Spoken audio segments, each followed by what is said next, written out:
Still investigating the cause of this explosion. And let's go ahead and check in with Carissa Planout, who's been out at the scene live all day. You just did a report on gas line and pipe dangers out there. So what are you hearing out at the scene? Well, as you heard there, Nicole, Chandler, fire officials saying that the area is now safe after a long day of investigating what led to this incident here. You can see investigators have been working at this blast site here at what used to be platinum printing here. Now, one man tells me several people ran over to try to help today after that explosion, including himself. It was panic. Edward had just sat down for breakfast at a restaurant in the Chandler Sunset Plaza when he heard an explosion around 9:30. The blast had blown the roof off of platinum printing.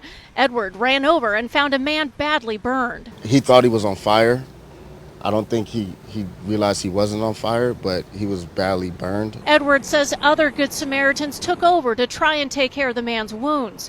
Then Edward rushed to a second and a third man who were injured. Their skin was peeling off their hands as if they couldn't touch anything. Some had skin peeling off their arms. One of the survivors, Edward says, was worried only about his brother, who was still in the building. He was just trying to gather himself to get out of there. Edward went in to help the man to his feet and walk him out. All four men who emerged from the rubble were taken to the Arizona Burn Center with burns covering up to 30% of their bodies. The fact that anybody walked away from that is really amazing to me. Dr. Kevin Foster says the young men appeared to suffer propane flash burns. Though all four will need surgeries and months of recovery, Foster says, judging by images from the blast site, these men are lucky to be alive. It's really baffling that this explosion was of this magnitude and the injuries were not worse than they are. I just feel like everybody deserves help.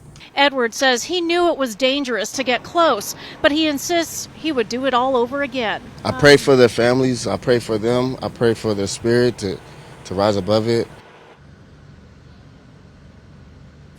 And the doctor at the burn center says these four survivors have second-degree burns on their arms and their legs. At last check, 2 of them remain in the ICU and 2 are considered to be in serious condition.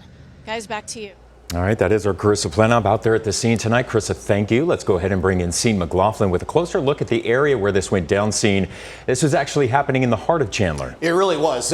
Right there off the I-10 exchange. There's the I-10-202 interchange. And let me kind of get you right into that major intersection. Ray and rural. Remember, Ray is east-west, rural, north-south. That's Corona del Sol High School right here. This is the shopping complex where that print shop was situated. It's on the east end, right next to the Chandler Sunset Library branch. I'm going to get you in a little bit closer because I did some measuring with our measuring tool. These are the homes right here on the top part of your screen that were all evacuated, that the battalion chief just updated us here at 5 o'clock that those folks are back in the home. But right here is what I wanted to show you. There's the Jack in the Box drive-through. This is First Watch. This is a preschool right here, Maxwell Prep Academy. Think about the time. 9:23 when it kicked out. These are very busy places, a very busy intersection at 9:23. From the front door of the print shop to the Jack in the Box, that is about 80 yards away.